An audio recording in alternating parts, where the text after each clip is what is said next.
ईश्वर को याद करने के साथ, प्रार्थना के साथ और भगवान का धन्यवाद करने के साथ करें तो हमारा दिन ही नहीं, हमारा जीवन भी सफल हो जाएगा।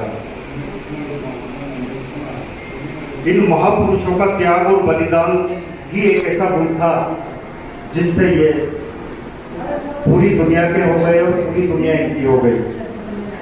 जब हम किसी को अपना मानते हैं तो वो हमारा हो जाता है। हम अपने परिवार के लिए काम करते हैं तो परिवार हमारा हो जाता है। जब हम समाज के लिए सोचने लगते हैं, समाज के लिए करने लगते हैं तो समाज हमारा हो जाता है। और जब हम देश के लिए करने लगते हैं तो पूरा देश हमारा हो जाता है। इन महापुरुषों में भी यही था कि इन्होंने देश के लिए किया, देश के लिए जिए, देश के लिए अपना सर्वस्व न्यौछावर कर दिया। और यही कारण था कि इनकी एक आवाज पर पूरा देश इनके साथ खड़ा हो जाता था।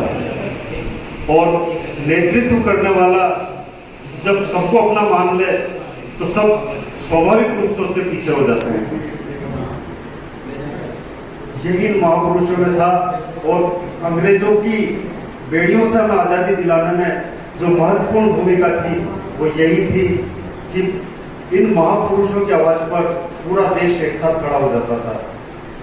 और जब पूरा देश अंग्रेजों के विरुद्ध एक साथ खड़ा हुआ तो अंग्रेज मजबूर हो गए और हमारा देश गुलामी की बेड़ियों से आजाद हुआ।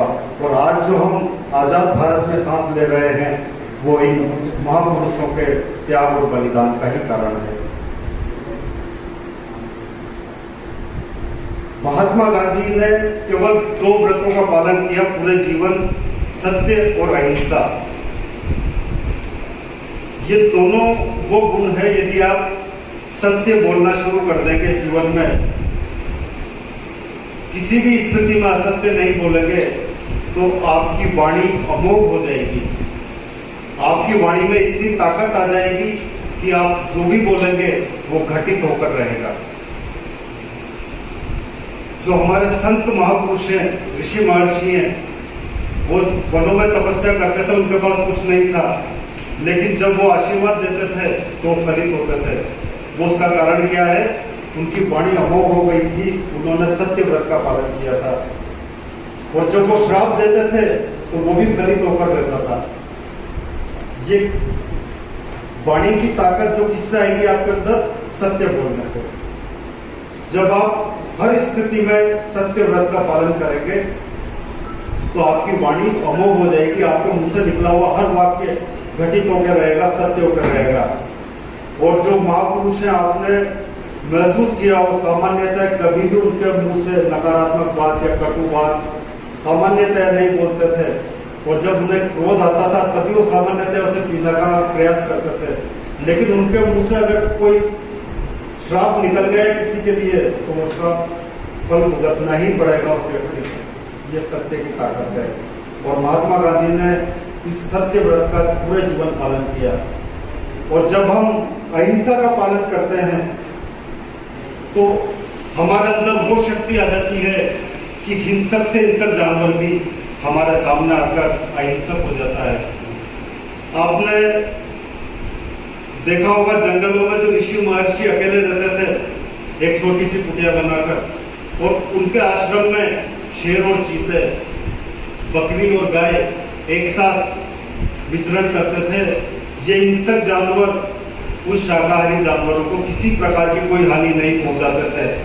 वो उनके अहिंसा व्रत का पालन ही था कि वो जिस क्षेत्र में रह रहे हैं उस क्षेत्र में हिंसक जानवर भी स्वाभाविक रूप से अहिंसक हो जाता था और वो किसी को भी नुकसान नहीं पहुंचाता था।